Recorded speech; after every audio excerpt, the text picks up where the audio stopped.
Ya estamos de vuelta aquí en el bloque legal con nuestro invitado especial, el licenciado Víctor Mena Graveley, especialista en materia penal y secretaria del Colegio de Abogados de Puerto Plata.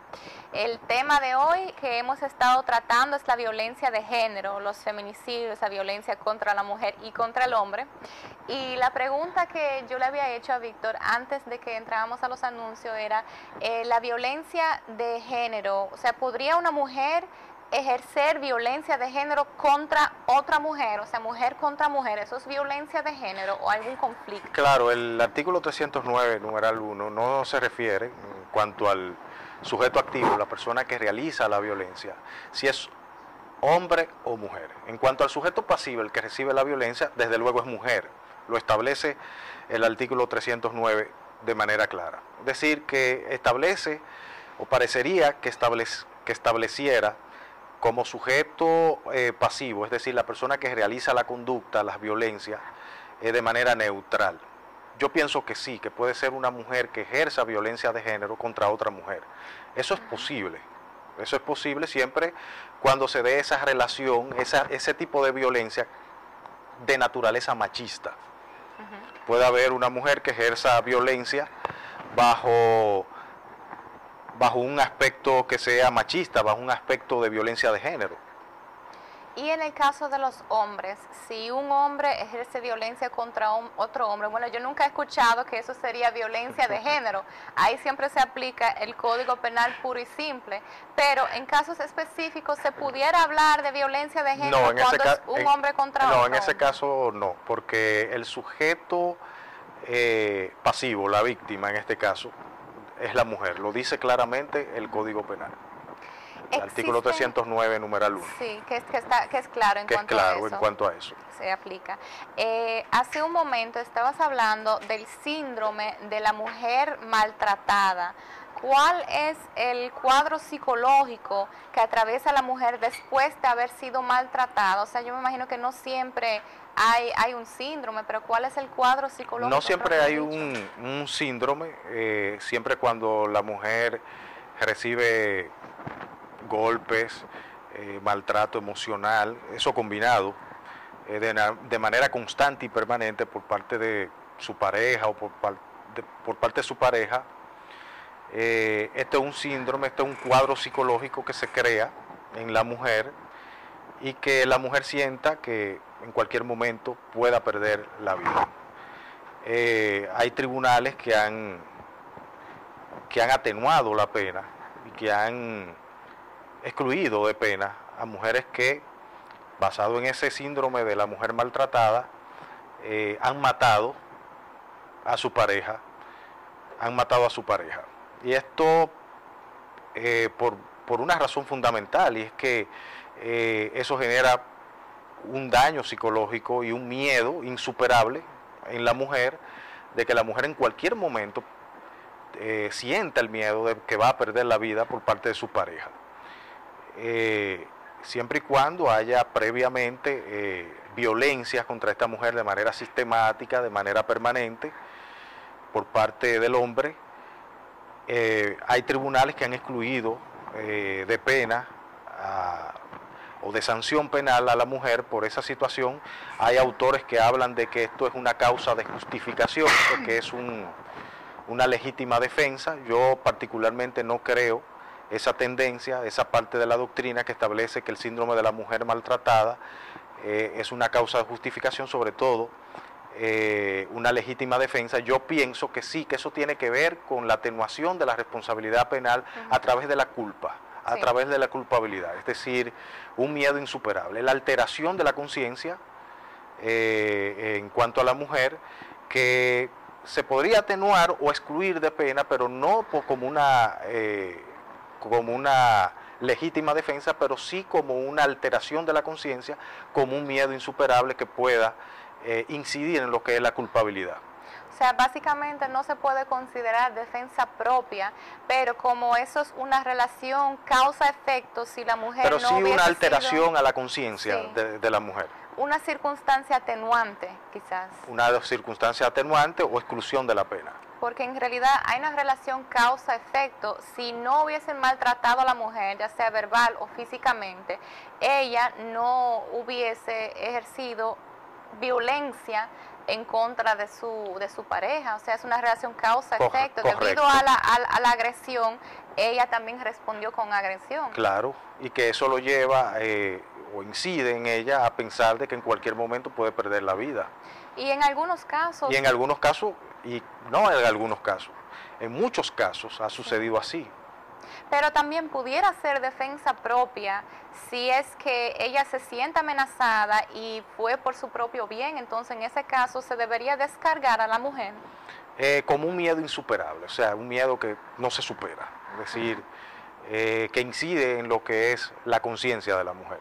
Pero ¿cómo se puede probar eso, que la mujer haya actuado en defensa propia? ¿Cómo se prueban la violencia contra la mujer? Bueno, ¿qué medios de prueba se pueden utilizar? A través del peritaje, es decir, psicológico, de los informes periciales, donde hayan psiquiatras y psicólogos que puedan hacer un informe. ¿Existen medios para prevenir la violencia de género? O sea, ¿cómo la mujer o también el hombre, cómo se pueden cuidar de la violencia? Sí, existen muchos medios. Existe la prevención a través del Código Penal, del artículo 309, numeral 1, que tiene una prevención general. Todas las normas tienen una finalidad de prevención general contra los crímenes y delitos. También existen instituciones como la Unidad de Atención de Víctimas de Violencia de Género intrafamiliar y también de delitos sexuales. Eso es una unidad adscrita al Ministerio Público, donde todos los ciudadanos pueden ir, o toda mujer que se sienta maltratada puede ir denunciar a su pareja o a cualquier hombre que ejerza violencia contra ella, poner una querella penal o una denuncia. Ahí está un equipo multidisciplinario que está compuesto por psicólogos, psiquiatras, médicos, que realiza un trabajo encomiable, sobre todo en Puerto Plata. También existen las medidas de protección, o sea, eso debe ser, o órdenes de alejamiento. Las órdenes de alejamiento, desalojo de la casa, sí, interdicción de la visita. ¿Eso deben ser ya medios de último recurso o se debe solicitar desde un principio una orden de alejamiento, por ejemplo? Siempre cuando la situación es grave. Estos son medidas cautelares. Pero a diferencia de las medidas cautelares que establece el Código Procesal Penal, donde la finalidad es una finalidad procesal, es decir, evitar la fuga del procesado, en este caso tiene otro tipo de criterio, es decir, evitar... antes de lamentar. Antes que lamentar, exactamente. Evitar la violencia por parte del hombre hacia la mujer. Entonces está la más común, que es la orden de alejamiento, que es una de las que tiene mayor incidencia. Son muchas, hay un menú de medidas, pero esa es la principal, esa es la que más se da. Desde luego, si se viola esa orden, tiene sus consecuencias. O sea, puede agravar mucho más la pena establecida en el artículo 309, numeral 1. Muchas personas se preguntan, ¿esa orden de alejamiento es difícil de solicitar, de que dicten una orden de alejamiento? ¿Quién la dicta? ¿Cómo? Bueno, la solicita el Ministerio Público y la dicta el juez de la instrucción. Y es difícil que conseguir una orden de alejamiento, porque yo estoy segura que muchas personas esta noche que están viendo el programa tienen en mente solicitar una orden de alejamiento para poder protegerse. Siempre y cuando se pruebe las violencias y que el hombre pueda reiterar su conducta de violencia contra la mujer. ¿Qué tiene que hacer la mujer o el hombre que ha sido objeto de violencia? ¿Cuáles pasos debe seguir? ¿Dónde debe ir? ¿Qué debe hacer? ¿Qué tiene que hacer? ¿Qué debe probar? ¿Qué es lo que tiene que hacer para protegerse en caso de que haya violencia en su Lo primero es que debe ir a la unidad de atención de víctimas de violencia de género. Que queda en Puerto Plata. Que queda en Puerto Plata. Es una unidad adscrita al Ministerio Público. Eso es lo primero, poner una denuncia o buscarse un abogado y interponer una querella penal por violencia de género. Puede ser también violencia intrafamiliar, que son distintas. Y además de eso, ahí van a solicitar una medida de coerción si hay suficientes elementos que prueban que ha habido una violencia real por parte del hombre hacia la mujer. Además de eso, ahí hay un médico legista que va a emitir un certificado, y además hay un equipo multidisciplinario donde hay psicólogos, psiquiatras, donde incluso al agresor se le puede someter también a que periódicamente pueda ir donde un psiquiatra, y ese psiquiatra pueda realizar un examen de esa persona para ayudarlo a salir de ese cuadro agresivo que es el que genera la violencia contra la mujer. Pero se requiere obligatoriamente de un abogado para no necesariamente. O sea, uno puede ir solo, explicarle la situación al fiscal o a la persona que está atendiendo. Exactamente. Y entonces ahí ayudan para ya encaminar las medidas que se vayan a tomar, las medidas que se quieran solicitar. Claro, si es grave se va a someter como un delito grave. Hay una política criminal de perseguir todos los casos de violencia de género. Pero existe la posibilidad de cambiar de opinión. Por ejemplo, si la mujer después decide, yo me arreglé con mi pareja y decide no interponer una querella, ¿se puede cambiar de opinión? No, no creo, porque es un delito de acción pública. Hay también una política criminal del Estado de perseguir hasta las últimas consecuencias este tipo de delitos. O sea, aunque porque la reiteración de ese tipo de conducta puede generar a una desgracia. Entonces, aunque la persona decida retirar su querella, aunque haya cambiado de opinión... Retirar su querella, pero sin ninguna condicionante por parte del agresor, yo creo que es totalmente inadmisible. Puede ser que el Ministerio Público le dé una oportunidad, pero sobre la base de que pueda participar en un programa con un psiquiatra, que pueda hacer incluso hasta una labor social también, porque esa es una de las medidas cautelares que establece la Ley 2497, entre otras. Pero ¿cuáles son las medidas que el Estado puede o debe tomar para prevenir la violencia de género? ¿En qué nos puede ayudar el Estado? Mira, yo creo que el Estado debe, primero, vemos que hay un proyecto de ley del Código Penal, de una reforma del Código Penal, donde se va a establecer el femicidio, es decir, el homicidio en razón del género.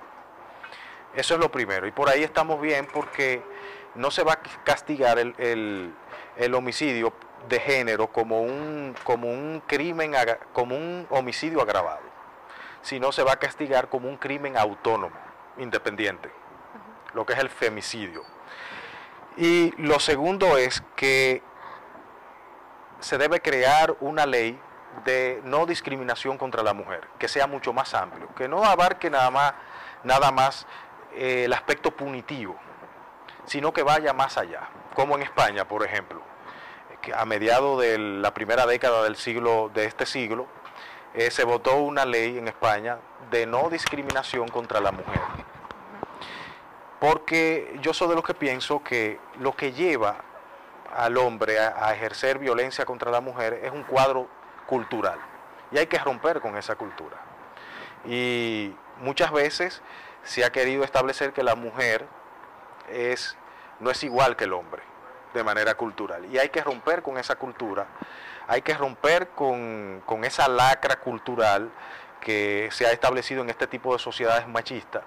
Y yo creo que con una ley de no discriminación contra la mujer que sea mucho más amplia, que la mujer pueda ganar el mismo salario que el hombre, y que se pueda establecer también acciones positivas también para crear una real igualdad entre el hombre y la mujer. Yo creo que por ahí hay que empezar. Yo creo que debemos pensar primero en la prevención que en la sanción.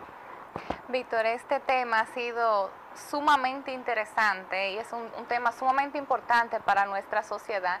¿Quieres dejarle algún mensaje a nuestros televidentes antes de cerrar el programa? Sí, el mensaje es el siguiente, que cualquier ciudadano que pueda